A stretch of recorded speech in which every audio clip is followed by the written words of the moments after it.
Alright, today I'm going to try and make some of my own brown malt. This is some bricks I had laying around. So I built a little furnace, if you will, put a fire in there. I found this. I have no idea what the hell it's for. I think it's stainless.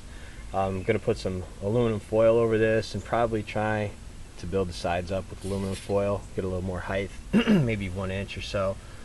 Figure maybe I could put 2.5 pounds in there. I think total for this project I'm going to need 5 pounds, including the test batch, but if I have to redo it, I have to redo it. I have a candy thermometer here to try and take the temp. I might just stick it in there for a little while to see what the temp comes out to. This is just some scrub twigs to get the fire going. And then over here I have this is all pretty much oak. It's pretty seasoned. All this is like chips from around where I was splitting wood. You know, stuff were just splintered off or whatever. I could make a pile 50 times this size. So I'm just gonna grab, this is a pretty big piece. I don't think that one's gonna really make it on there. I don't want this too hot. And then over here I have the grain. This is 5 pounds in here. We'll see how much I can fit on this first time. And basically I'm just going to try and get a fire going, get it stabilized, try and shoot for 225, somewhere in there. And once I get that, then I'll add the grain. If you know, the height of this furnace, if it's too hot, I have more bricks over there. I can add some layers. If I don't get to 225, I could take layers of bricks away. That's my plan. So I'm going to get the fire going here. Give me a minute. Okay. Got a small fire started. And I don't know if you can see that. Looks like I'm at about 150 here. I think I'll throw a little bit more on. Try and get it down to the coals, and then see where we're at. Okay, so we're getting going. What I noticed was that, you know, if I took a measurement up here, it was around 200. If I took it in the back, it was about 300. So I removed 1 brick from the back to let the heat out and I guess whatever smoke, and I actually moved the fire forward. It seems to be working on evening things out. Still a little hot, but then again, we're not down the coals where I think we should be yet. Let me stick this up here and see what I have now. Just out of curiosity.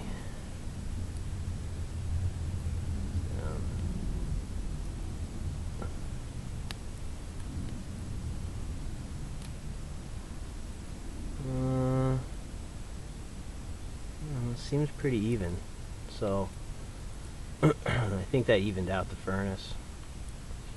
Not that stirring wouldn't do that, but I don't want 200 in the front, 300 in the back. Alright, let's let this burn down so it's not smoky.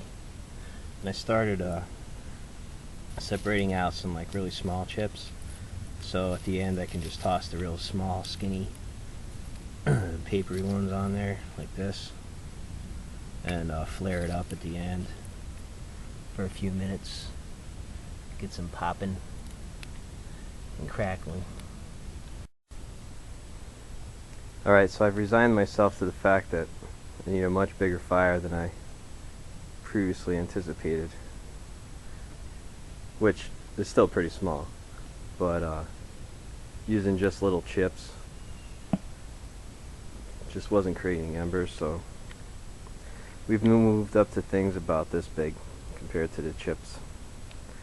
And I've gotten myself a chair and a beer. And once this burns down, get some decent ashes and embers, I think we'll be in good shape. I think the height is pretty good right now.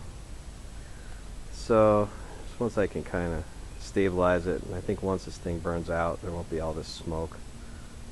Hopefully the neighbors don't call the fire department, but yeah, if they do, that's their problem.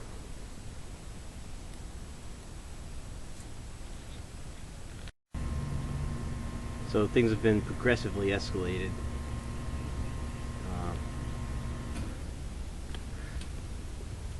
As you can see, the size of my hand. It's not that big, but I think I need to. Next time I'll just build a bigger one and light it, let it burn down, come back in a half hour or so, which is where I'm at now. Trucks are at Rockingham, so I'm gonna go watch that. Alright, got a fairly stable fire going under there. No flames, still a lot of smoke. I don't know if you can see. But built a little tinfoil bowl around there, and I actually fit all 5 pounds on here. It's maybe 1.5 to 2 inches deep. And it was like maybe 245 in the back, 235 in the front. So I think I'm just gonna rock this for a little while. Keep stirring it every couple minutes. See how I do. Quick update, as I have tears in my eyes from smoke and shit. Let's see if you can see. It was taking quite a while to get up to temperature, and so I lowered it one more rung. I actually kicked up the heat a little, and the temp actually jumped up, so I pulled it off. And then, sorry about the video there. Been doing most of the moving around of the grain by hand, but like you can see from the way I made different sections of this aluminum foil thing, some's under there, so this is going to be, I think, a pretty heterogeneous mixture. I should throw it back on now, but when I pull it off, the grain is holding temperature a lot, so I think that means there's still a lot of moisture in there. Anyway, gotta throw it back on. Alright. So it's supposed to be fun, but this is kind of tough. You'd be asking why I didn't just do this in the oven, and I'm asking myself that right now also. But it's right about 225 now. So we stabled out. Just keep turning it a little bit. Keep the grains moving. It smells like popcorn, to be honest with you. Like as soon as it hits 200, it smells like popcorn popping, and I can hear them popping a little bit too. It's not just the fire. Yeah, pretty stable at 225 now. So I don't know, about a half hour in, I'm gonna guess. Let me look. Yeah, about a half hour into this, I got it settled in at 225. I'm just gonna keep turning them, and if this starts to go down as it is right now, I got little chips on, just throw them in there to kick it up a notch, and keep on keeping on. Well, all that turning, things finally came to a head, and some grain is on the fire. I took it off and threw it back in the bucket. It's kind of where I'm at. It actually smells pretty fucking good, but you can see some are black, some are brown, some are not touched. So I think I'm just gonna put this back together and go at it again.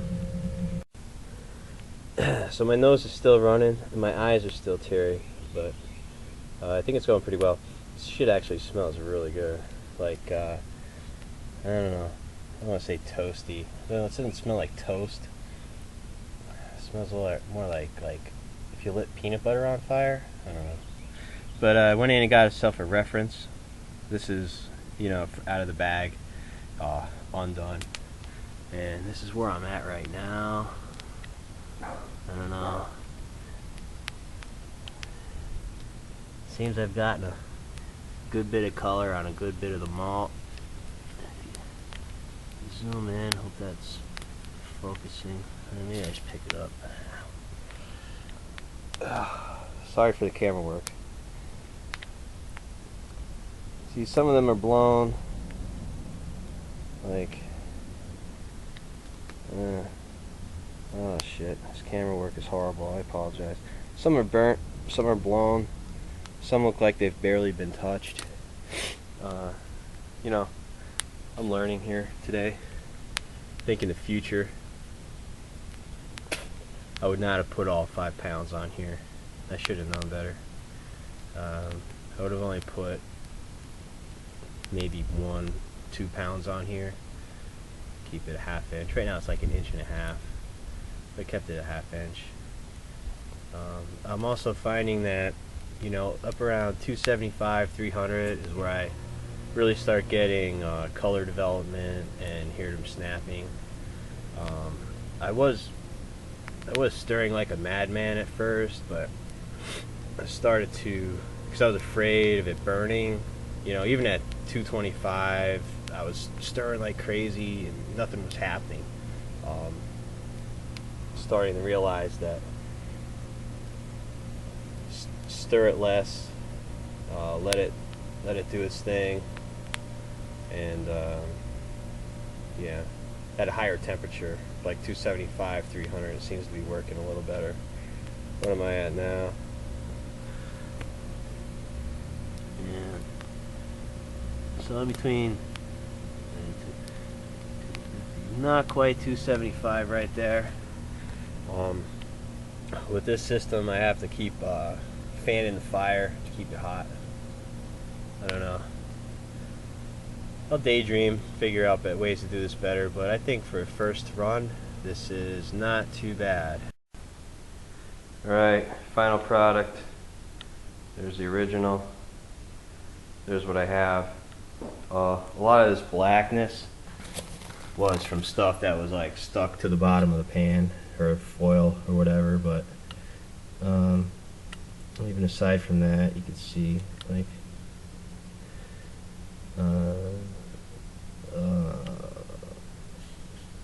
some good blown stuff, some black stuff, stuff that's not touched, some decent brown color. You know, let's see, there's stuff that was stuck to the bottom. Real cult of personality. Tomorrow we'll use some in a mild.